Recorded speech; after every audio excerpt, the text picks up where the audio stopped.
Sebelum saya masuk ke pemberitaan firman, saya mau cerita sedikit apa yang kami lakukan tadi siang. Setelah ibadah umum 1 tepatnya, kira-kira jam 11, setengah 12 gitu ya.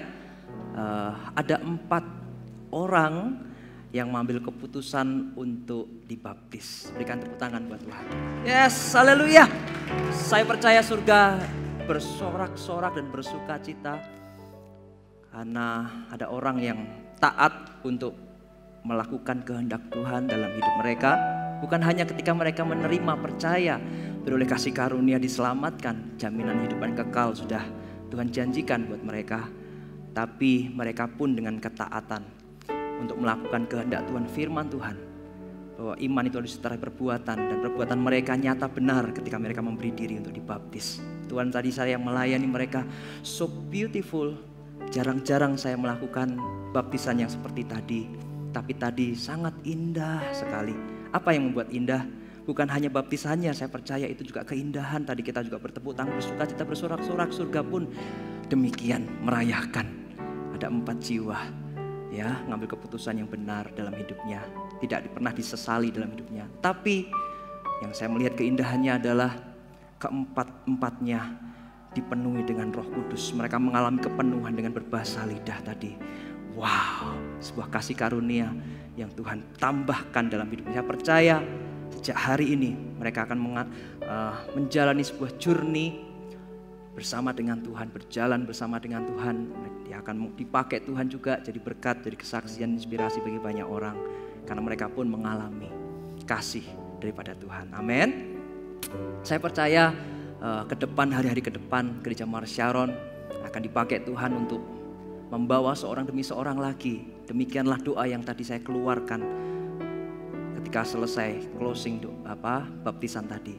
Sejak hari ini sampai seterusnya ya Tuhan, Gereja Mars Sharon Kau akan pakai membawa seorang demi seorang, dipulihkan, diselamatkan, disembuhkan, diubahkan semakin serupa dengan Kristus. Haleluya, puji Tuhan.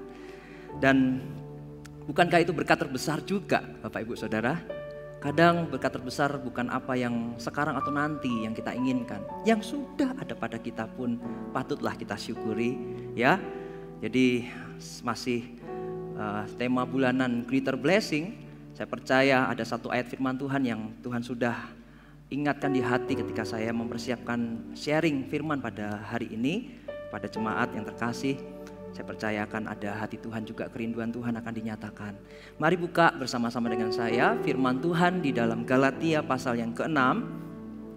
Galatia pasal yang ke-6 ayat yang ke-9 sampai yang ke-10.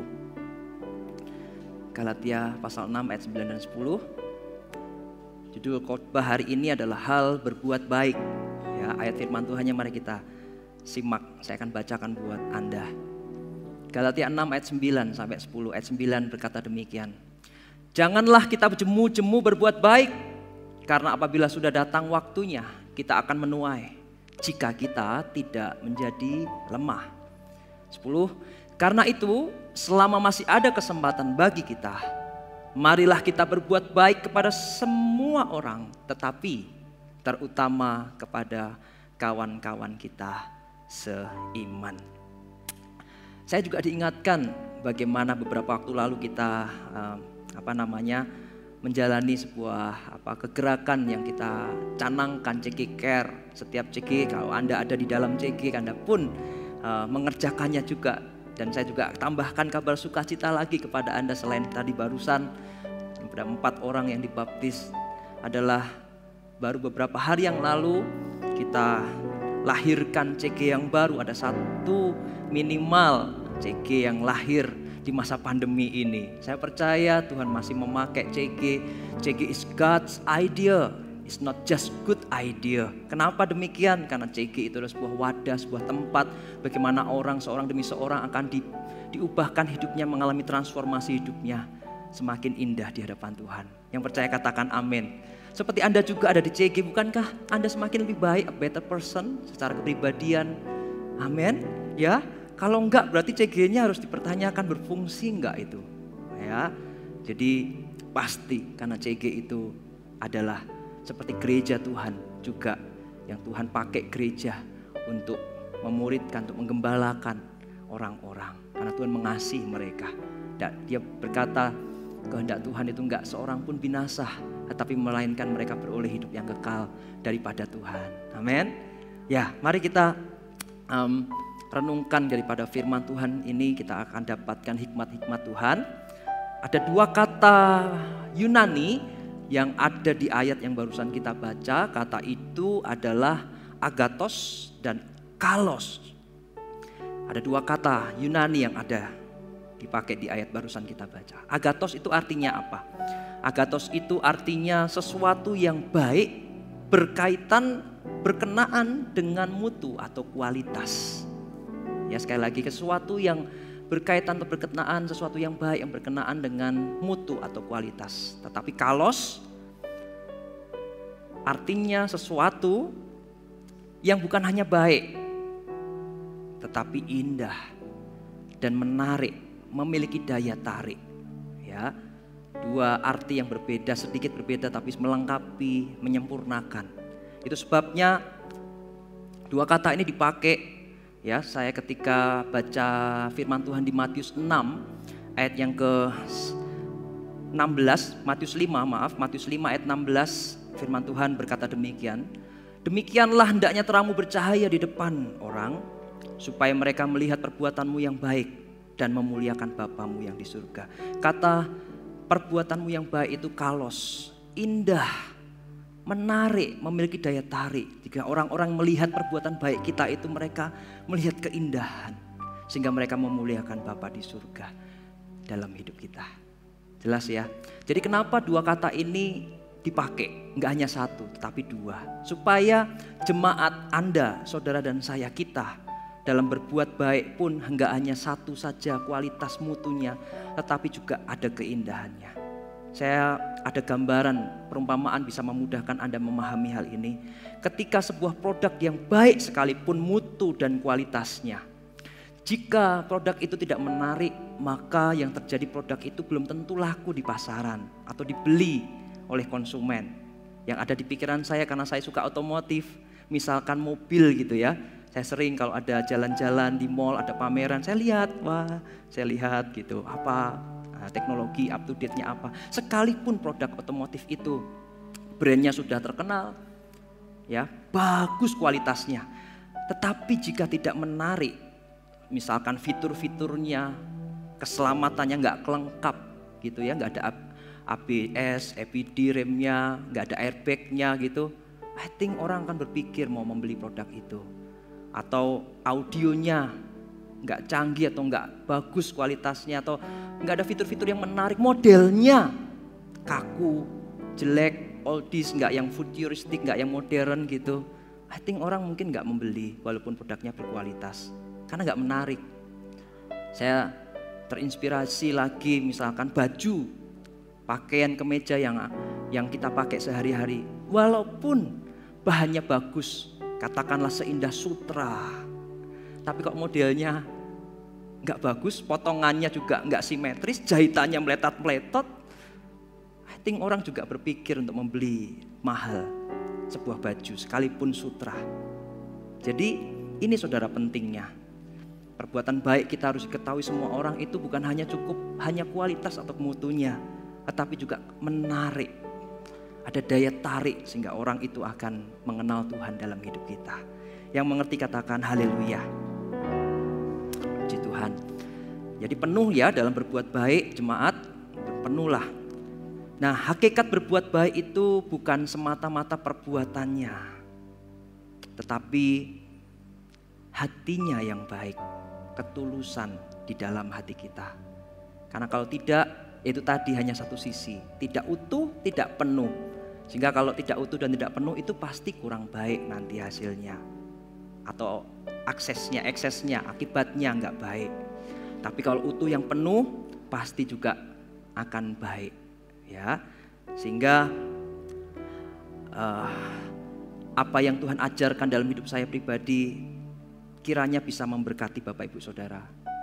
Secara pelayanan saya juga ya belum cukup lama sekali sih, masih sekian tahun gitulah ya. Tapi saya juga sudah cukup banyak bertemu banyak orang gitulah ya. Saya juga dalam melayani ketemu mereka semua, ada beberapa, nggak banyak juga, orang-orang yang kadang sulit atau tidak mengerti, menyalahpahami kita, salah paham sama kita, seperti itu. Ada juga satu dua mungkin yang berbuat jahat karena mereka nggak tahu maksudnya baik, tetapi disalahartikan. Mereka asumsilah, bahkan ada mungkin yang membicarakan di belakang, nusuk gitu kan. Punggung kami ini sudah banyak luka-lukanya.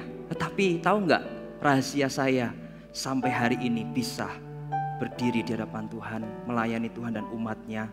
Karena Tuhan sendiri yang mengajari. Dan kunci saya, rahasia ini saya mau bagikan, ada di Mazmur 73 ayat 1. Inilah apa yang menjadi kekuatan atau inspirasi buat saya bisa sampai hari ini. Kiranya Tuhan melanjutkan sampai bisa menyelesaikan rencana Tuhan dalam hidup kami panggilan ini. Mazmur 73 ayat 1, Mazmur Asaf ya. Sesungguhnya Allah itu baik bagi mereka yang tulus hatinya, bagi mereka yang bersih hatinya. Sekuat tenaga semuanya yang bisa saya lakukan ini.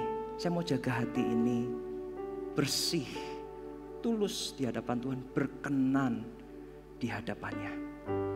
Karena saya tahu ini firman Tuhan.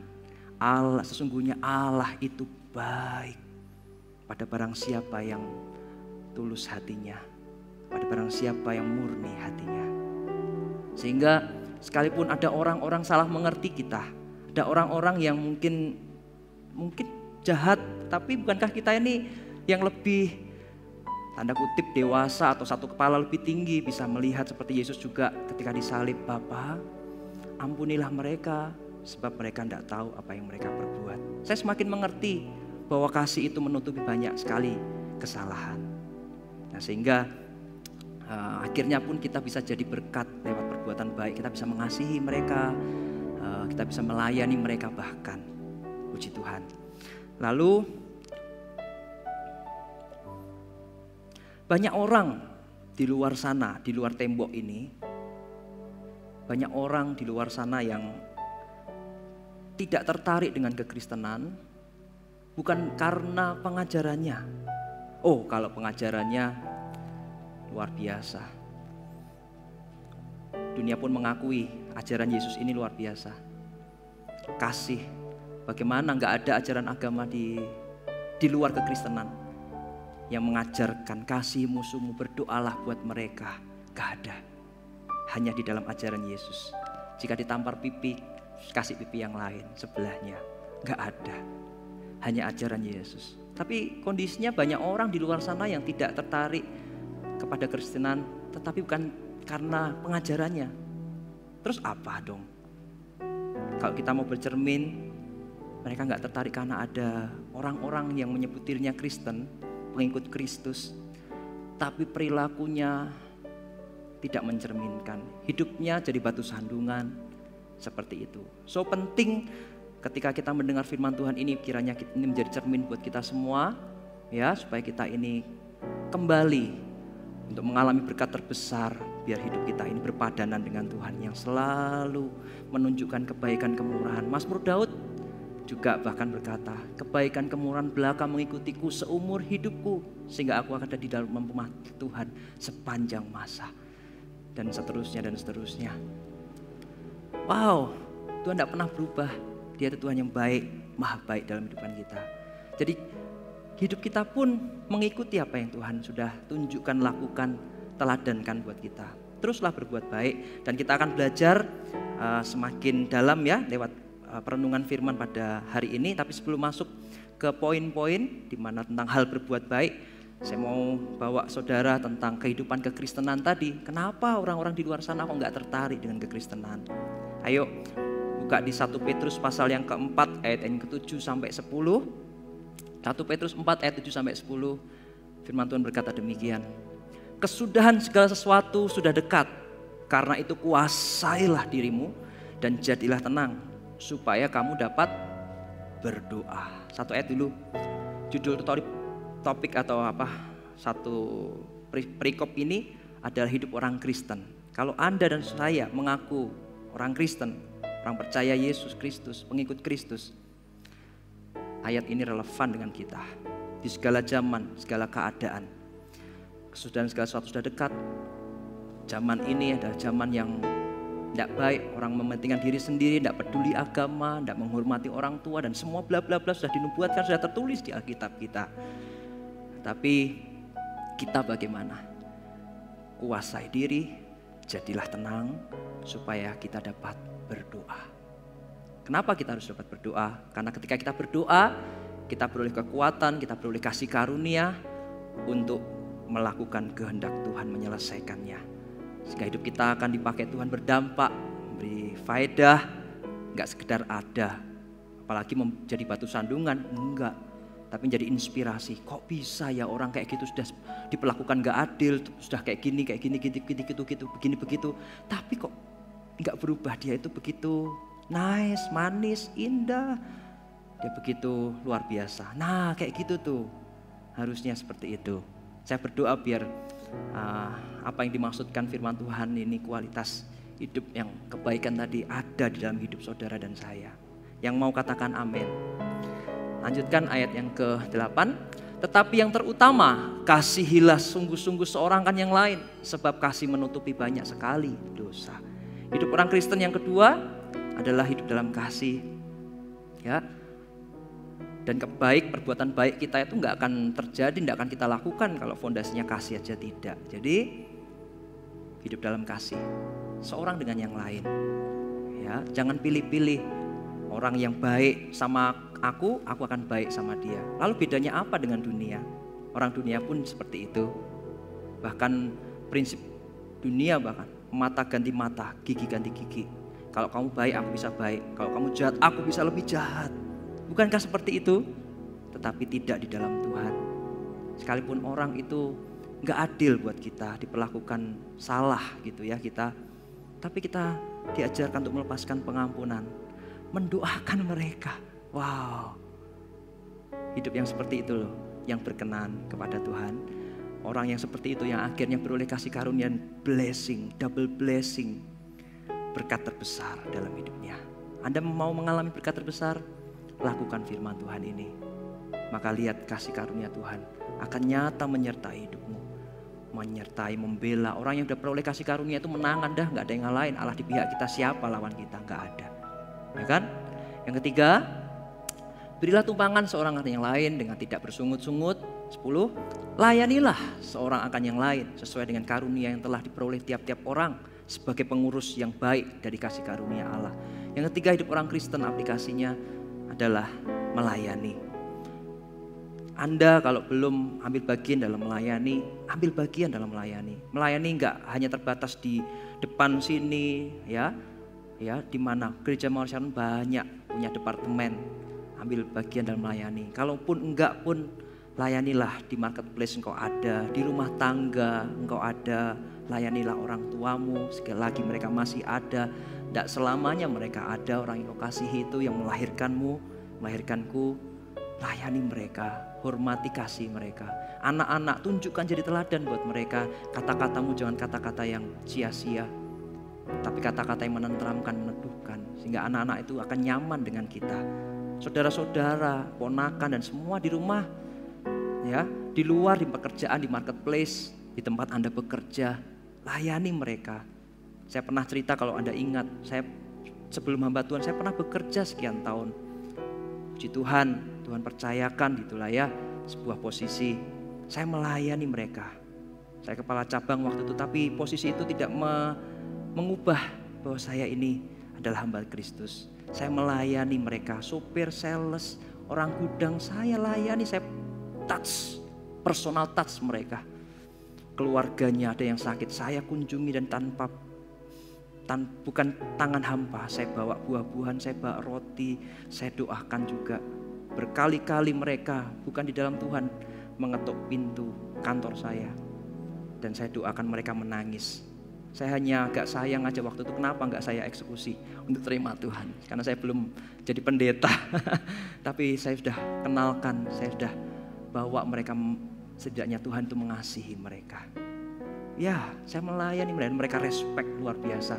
Seorang masih muda umur 20-an waktu itu memimpin orang usia 40-50-an senior, ya kan? Tapi mereka bisa respect. Itulah otoritas Tuhan yang Tuhan percayakan dalam hidup orang yang benar, yang hidup dalam kehendak dan firman-Nya. Bapak Ibu Saudara, ini hidup orang Kristen kita, satu doa, ya dua kasih, yang ketiga layanilah seorang kan yang lain. Jangan menyesal nanti kalau nggak ada kesempatan lagi. Oke, nah saya masuk kembali lebih ke poin hal berbuat baik. Mengapa? Why? Kita harus berbuat baik. Mengapa? Yang pertama, kalau Anda suka mencatat-catat. Yang pertama, karena itu adalah perintah Tuhan. Ayat 9 dikatakan seperti itu. Perintah Allah. Pernyataan pada kalimat, janganlah jemu-jemu berbuat baik. Bukan semata-mata perintah Paulus kepada Galatia, jemaat yang ditulis kepada mereka, surat itu ditulis Galatia ini. Tetapi sesungguhnya itu adalah perintah Tuhan kepada orang percaya, Anda dan saya. Janganlah jemu-jemu berbuat baik. Perhatikan, kata jangan itu ada sudah perintah tanda seru di belakangnya. Tetapi kata yang dipakai itu jangan plus lah. Berarti tanda seru lagi, double tanda serunya. Penekanan, ya, penegasan untuk tidak jemu-jemu berbuat baik. Ya, seperti itu. Nah, perintah Allah ini mengandung arti atau bersifat imperatif, bukan alternatif, Bapak Ibu Saudara. Artinya apa? Perintah Tuhan ini bukan sekedar usulan, tetapi sebuah keharusan atau kewajiban. Jadi Anda tidak ada pilihan, harus wajib hidup dalam perbuatan baik. Kalau enggak, Anda bukan murid Kristus. Kristus tidak ada dalam hidup kita. Hanya omong doang, mengaku Yesus Tuhan tapi enggak hidup di dalam kehidupan nyata. Bagaimana kita enggak akan mengalami Dia? Belum. Kalau kita mengalami jamahan kasih, kita enggak bisa berdiam diri. Pasti yang mengalir juga adalah kasih. Karena kita sudah dipenuhi dengan kasih. Karena Tuhan sudah mengasihi kita lebih dulu. So, kita bisa mengasihi yang lain. Amin. Jadi, perintah Allah itu bersifat imperatif, bukan alternatif, ada keharusan kewajiban. Perhatikan itu kata-katanya, lah adalahnya plus lah. Bukan jangan saja, tapi lah ditegaskan lagi. Berikutnya perintah Allah itu bersifat seterusnya, bukan hanya sesekali saja. Untuk terus berbuat baik. Ingat garam dan terang. Identitasmu, identitasku itu adalah garam. Kalau garam itu menjadi tawar, bagaimana dia diasinkan? Enggak ada cara lain selain diinjak-injak, dibuang, diinjak-injak orang. Pastikan hidup kita ini tetap berfungsi, memiliki rasa, memberi rasa yang asin, mengasinkan, membuat nikmat makanan, masakan. Demikian hidup orang-orang di sekitar kita. Dengan adanya kita di lingkungan mereka, mereka pun dapat merasakan manisnya buah-buah yang kita hasilkan lewat kehidupan kita. Yang mengerti katakan, puji Tuhan. Amin. Haleluya. Berbuat baik bukan karena suka atau tidak suka. Bukan hanya like dislike. Bapak Ibu Saudara, perintah Allah ini untuk berbuat baik gak bisa hanya karena dasarnya like dislike. Karena like dislike sangat subjektif sekali. Nanti akan membawa akhirnya kepada prinsip orang dunia. Kalau kamu baik, aku bisa baik. Kamu jahat, aku bisa jauh lebih jahat. No. Bukan yang seperti itu. Tapi karena pengertian yang benar, ketaatan pada Allah. Sehingga kita pun bisa rela akhirnya berkorban sesuatu untuk sebuah kebaikan buat mereka. Ya. Prinsip kedua daripada why kita berbuat baik adalah penuaian. Menuai, ya, ayat 10. 9-10. Kalimat, perhatian kalimat, kita akan menuai. Nah kan ada kata-kata itu kan, kita akan menuai. Nah ini, why kita berbuat baik? Karena ketika kita berbuat baik, kita akan menuai juga kebaikan. Bahkan Tuhan mampu, sanggup melipat gandakannya. Apa yang kita tabur perbuatan baik kita. Anda nggak akan bisa bayangkan simple things. Tetapi kalau Tuhan berkenan, Tuhan bisa melipat gandakan. Untuk mendatangkan kebaikan. Allah turut bekerja dalam segala sesuatu untuk mendatangkan kebaikan bagi mereka yang mengasihi Dia. Ayat itu juga meneguhkan kalau engkau berbuat baik, Allah turut bekerja mendatangkan kebaikan buat kita semua. Amin. Ya, prinsip tabur tuai. Yang pertama, Kita tidak akan menuai apapun jika kita tidak menabur sesuatu. Jadi omong kosong kalau kita mau menuai tapi kita enggak menabur apapun. Enggak bisa. Justru menentukan apa yang kita tabur itu yang akan kita tuai. Firman Tuhan juga dijelaskan. Ya, nanam, nabur biji mangga ya akan menuai buah mangga. Nah, kalau enggak ya bukan seperti itu prinsipnya. Oke. Yang kedua, prinsip tabur tuai adalah waktu menuai ditentukan dengan apa yang kita tabur, Bapak Ibu Saudara. Kalau kita menabur benih jagung kayak gitu, kita akan menuai 3-4 bulan atau paling cepat 2 bulan lebih kita akan bisa menuai jagung. Kalau padi ya samalah berapa bulan seperti itu. Ya ada waktunya. Jadi Bapak Ibu Saudara, prinsip tabur tuai harus saudara ketahui bahwa apapun yang kau tabur itu ada waktunya. Dan nanti kita akan menuai untuk kita. Tuhan itu setia, Tuhan itu adil dalam segala jalannya. Ya. Yang ketiga, prinsip yang terakhir adalah Kejadian 8 ayat 22. Kejadian 8 ayat 22, demikian firman Tuhan, dengarkan. Selama bumi masih ada, takkan berhenti musim menabur dan menuai. Dingin dan panas, kemarau dan hujan, siang dan malam. Selama bumi masih ada. Sekarang masih ada kan? Esok mungkin dalam anugerahnya masih ada bagi kita.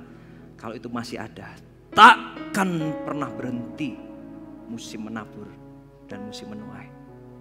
Bapak Ibu Saudara sekalian, perhatikan apa yang kau tabur akan kau tuai. Bahkan bukan hanya di kehidupanmu, tapi anak cucumu pun akan mewarisi legasi apa yang kau tabur. Sudah jelas itu di Perjanjian Lama, raja-raja atau orang-orang tua yang tidak hidup dalam perintah dan ketetapan Allah, anak-anak cucunya dilupakan Tuhan. Tapi tidak demikian ketika seorang berkenan di hati Tuhan, anak cucunya, keturunannya terpelihara, tidak putus, terpelihara. Bahkan ada di hadapan Tuhan sampai selama-lamanya. Mengerti? Haleluya, puji Tuhan. Mari belajar dari seorang petani yang dengan sabar, petani itu mengerjakan tanahnya, ladangnya itu. Dia menabur benih, dia tanam itu di tanah yang gembur. Kalau tanahnya keras, padas, tidak subur, diseburkan dulu, dicangkuli, diairi, lalu siap ditaburi benih. Dan dia juga enggak menyerah. Dia enggak menyerah. Dia selalu datang setiap hari. Kalau ada sudah mulai bertumbuh, tinggal menghasilkan buah. Kalau ada burung, kalau ada apa, hewan, dia selalu jaga. Buat orang-orangan di sawah lah, apalah, plastik lah. Saya pernah dilihat, karena saya dari desa juga, saya banyak pemandangan seperti itu, bukan asing lagi buat saya. Tempolong diisi apa, ditarik-tarik supaya ada suara sehingga burung-burung pergi, kayak gitu. Ya, petani itu sangat sabar mengerjakan ladangnya sampai pada waktu menuai. Kalau petani itu nggak sabar, kita mau makan apa coba? Nasi yang kita makan itu hasilnya mereka loh. Kalau mereka nggak sabar mengerjakan ladang tanah itu sampai menunggu musim menuai, I think kita harus pikirkan kita makan apa. Seperti itu, ya. Tapi bersyukur kita belajar dari seorang petani sehingga kita pun akan menuai juga. Ya, orang-orang lain pun yang masih jauh akan juga menuai dari apa yang kita tabur tersebut. Kalimat pernyataan atau di ayat firman Tuhan tadi tentang hal berbuat baik, jika kita tidak menjadi lemah, artinya tidak kendor atau jangan putus asa, ya, jangan menyerah sampai tenaga kita habis, tetap kerjakan, ya. Itu artinya Bapak Ibu Saudara ketika saya merenungkan ayat-ayat firman Tuhan ini, yang kemudian saya dapati lagi sebuah kalimat atau pernyataan, jika kita tidak menjadi lemah, tadi tidak kendor. Terus kalimat berikutnya adalah terutama kepada kawan-kawan kita seiman. Tentukan prioritas dalam hidupmu. Siapa, kepada siapa engkau hendak berbuat baik. Kebaikanmu itu diketahui semua orang itu siapa? Tentukan prioritasnya. Mulailah dengan Yerusalemmu, mulailah dengan keluarga intimu, suami istri, istri suami, anak, orang tua, lalu saudara-saudara, tetangga, orang-orang di dalam rumahmu, tangga dan sampai jauh akhirnya di kantormu, di tokomu pun tidak terlewat. Seperti itu, ya. Yang ketiga, daripada hal berbuat baik, kenapa kita harus berbuat baik? Apa kehendak Tuhan? Yang ketiga, berbicara tentang peluang.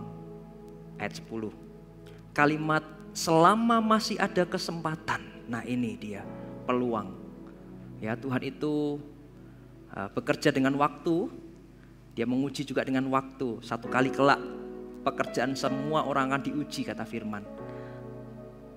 Daripada apa?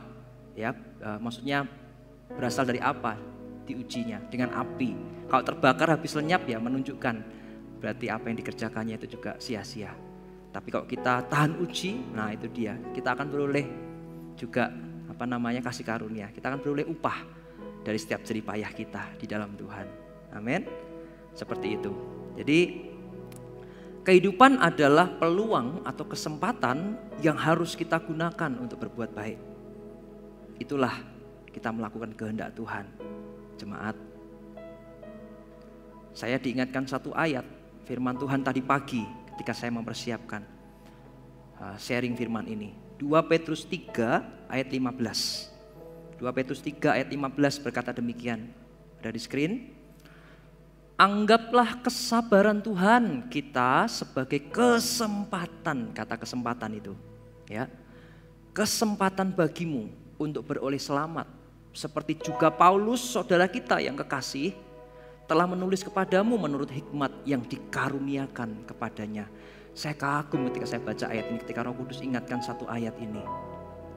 Ini Petrus. Tadi bacaan kita Paulus kepada jemaat di Galatia. Tapi begitu sinkron gitu loh, meneguhkan, ya kan? Ya, anggap kesabaran Tuhan kita sebagai kesempatan bagimu. Hidup ini ada kesempatan. Ada lagunya, hidup ini adalah kesempatan dan semuanya. Ayo, jangan sia-siakan dan itu beroleh selamat, ya. Beroleh perkenanan Tuhan juga dalam hidup kita. Di dalam kesempatan-kesempatan ketika saya melayani di ibadah penghiburan, tutup peti, pemberangkatan jenazah, pelayanan kedukaan gitu ya. Saya sering menyampaikan kepada keluarga yang berduka cita adalah what next? Oke, sedih, duka, saya pun berduka menangis dengan Bapak Ibu Saudara seperti itu. Jemaat, apalagi jemaat sendiri, waduh bisa lama-lama saya nungguin mereka seharian kadang ya. Tetapi saya ingatkan mereka, family, keluarga yang ditinggalkan harus hidup dalam persatuan, harus dijaga. Enggak boleh tercerai-berai kalau orang tua kita mendahului kita. Saya sampaikan, saya titipkan pesan seperti itu. Dan harus dijaga persatuan, harus care, harus enggak boleh sendiri-sendiri terpisah, enggak boleh. Tapi harus dijaga persatuan keluarganya. Ya, seperti itu saya sering menyampaikan renungan kepada mereka seperti itu. Nah, mempertimbangkan mereka apa legacy yang akan diberikan. Bahkan saya sering tanya dengan kesadaran, kira-kira belajar apa dari almarhum? Belajar apa? Apa yang berkesan dalam hidupnya atas keluarga yang ditinggalkan? Saya sering tanya dan disitulah saya juga menyampaikan kebenaran firman Tuhan pada mereka. Apa legacy? Apa warisan yang diberikan? Karena pepatah mengatakan gajah mati meninggalkan gading, harimau mati meninggalkan belang, tapi manusia meninggalkan nama. Tapi nama apa? Nama baik atau nama buruk atau nama jahat? Pertanyaannya seperti itu. Saya berdoa biar semua kita akan mewariskan satu hari kelak nama baik. Karena kita disebut orang yang baik. Perbuatan kita pun menyatakannya. Iman kita nyata lewat perbuatan kita. Ada gambar kambing dan sapi yang saya bawa. Kambing dan sapi. Seringkali kambing itu dikaitkan dengan yang negatif. Ada pernyataan kambing hitam. Seperti itu kan jelek ya, negatif. Padahal kambing itu juga baik loh. Dia memberikan dagingnya buat kita makan sate, gulai, ya kan? Tetapi kenapa jadi ada kata kambing hitam? Mungkin Ada pengalaman beberapa orang bagaimana mereka mungkin pernah ditanduk dari belakang, pernah seperti itu. Ya, tetapi lain dengan sapi. Dalam seumur hidupnya sapi, saya belum pernah mendengar namanya dipakai untuk hal yang negatif. Karena apa? Dalam seluruh hidupnya, sejak lahir dibesarkan, besar digunakan untuk membajak sawah, juga diambil susunya. Sebagian kita bisa besar, dewasa, perkasa, kuat kayak gini. Waktu kecil kita minum susu orang tua, susu itu juga dari sapi. Walaupun gak hanya sapi, ada hewan yang lain juga. Tapi pada umumnya lah dari susu sapi yang bergizi, ya kan? Bukan hanya susunya, dagingnya pun kita bisa nikmati. Jadi wagyu, jadi steak. Wah, jadi lapar semua ini kita ngomong makanan. Nah. Tapi lihat perbedaannya. Biar kita juga menjadi seorang manusia yang berkenan bukan hanya di hati Tuhan, tapi juga buat sesama kita semakin disukai, dicintai Tuhan dan disukai sesama. Yang mau katakan amin. Haleluya. Kebaikan yang sebenarnya adalah ketika kita siap mengorbankan sesuatu yang kita butuhkan. Saya ulangi. Kebaikan sesungguhnya adalah ketika kita siap untuk mengorbankan sesuatu yang kita butuhkan. Kalau kita belum sampai kepada rela berkorban, setialah dengan ketaatan demi ketaatan. Nanti sampai ke situ juga kita bisa rela berkorban. Itulah yang membuat Tuhan berkenan dalam hidup kita. Kalau hanya belum sampai rela, itu belum standarnya Tuhan. Seperti itu.